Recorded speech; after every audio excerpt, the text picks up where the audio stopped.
Benda kotak apa yang mendinginkan benda-benda di dalamnya? Unyil sekarang di pabriknya nih. Iyap, salah satu benda kotak yang diproduksi pabrik yang berlokasi di Semarang, Jawa Tengah ini adalah lemari es atau sering disebut kulkas. Come on, kita telusuri rahasia si kotak pendingin ini. Hehe.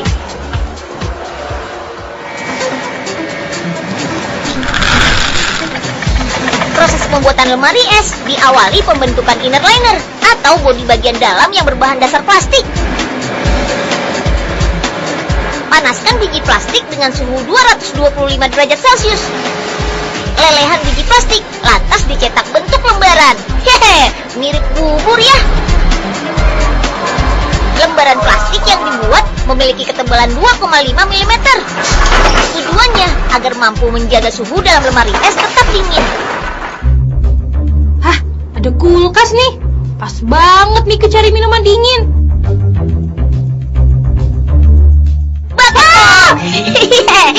Kaget nih Unyil, kaget banget tau. Emangnya nggak dingin Nyil di situ? Kulkas ini nggak dingin, kan nggak dinyalain listriknya. Tapi jangan ditiru ya. Tuh kan, bahaya juga tau. Iya, Unyil tahu. Maafin Unyil deh kalau begitu. Bodoh ah, Miku awas, mau cari minum dulu. Lanjut. Proses ini namanya thermoforming, yaitu pencetakan bodi dalam lemari es. Satu persatu, lembaran diproses menggunakan teknologi tinggi mirip robot.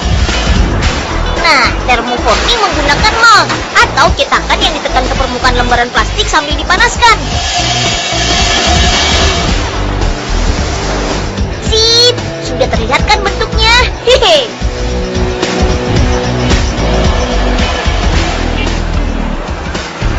Bodi dalam kemudian dirapikan dan diberi lubang. Penasaran kan kenapa harus diberi lubang? Nanti deh Unyil ceritain. Kita lanjut ke proses lainnya.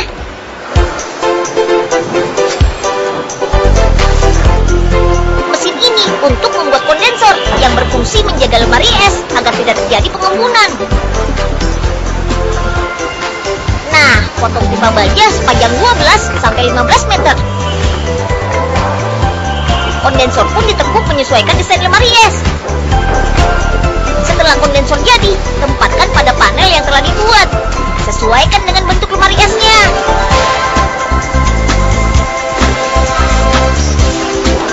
Tidak lupa pasang bodi dalam lemari es dengan kabel utama dan pipa recovery. Lanjut, gabungkan bodi dalam lemari es dengan panel pipa kondensor. Ukuran lemari es satu pintu ini kurang lebih 100 cm dengan lebar 60 cm. Idealnya bersuhu 5-10 derajat Celcius. Nah, masih ingat nggak ada lubang di bodi dalam lemari es? Lubang itu adalah tempat injeksi atau pemberian cairan kimia yang akan mengeras dalam hitungan detik menjadi busa padat. Fungsi cairan kimia yang disebut dengan poliuretan adalah sebagai penyekat panas agar suhu pada ruang lemari es bisa terus dingin. Fungsi lainnya memperkuat lemari es karena bentuknya jadi padat dan kokoh.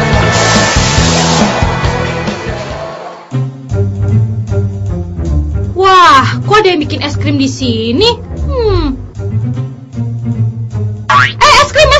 Es krim. Hush, bukan es krim Miku, itu namanya foam, membentuk padatan busa pada pintu lemari es. Oh, terus yang bisa bikin kulkas dingin itu apa?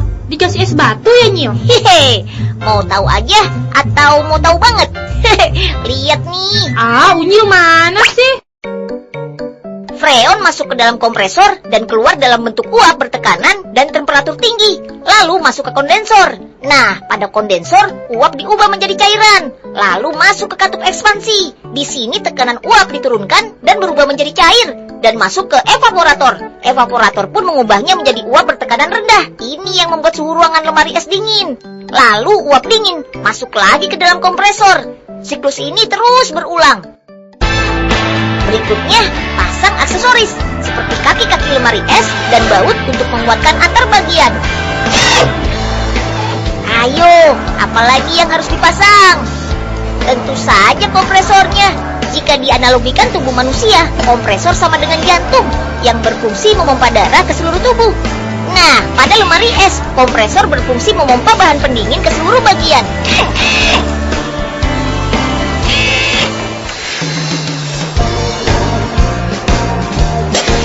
Sip, semua komponen penting siap dilas dan dirapikan. Hampir kelupaan. Bagian dalam lemari es ada yang harus dipasang tuh, yaitu evaporator. Evaporator berfungsi menyerap panas dari benda yang dimasukkan ke dalam lemari es. Evaporator menguapkan bahan pendingin untuk melawan panas sekaligus mendinginkannya. Suhu ideal pada evaporator atau biasa disebut freezer adalah minus 6 derajat Celcius. Dingin. Hihi. Oke, pasang termostat. Alat ini cukup pintar karena mengatur kerja kompresor secara otomatis berdasarkan batasan suhu. Jika suhu sudah sesuai, maka termostat otomatis akan memutuskan listrik ke kompresor.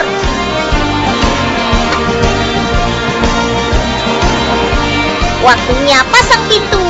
Pintu satu ini terbuat dari kaca temper, yaitu bahan kaca yang kuat dan tahan terhadap benturan keras. Jadi aman digunakan, gak perlu khawatir pecah. Hihi. Bagian terakhir yang juga penting adalah pendingin buatan yang disebut freon. Sip, lemari esnya sudah siap nih.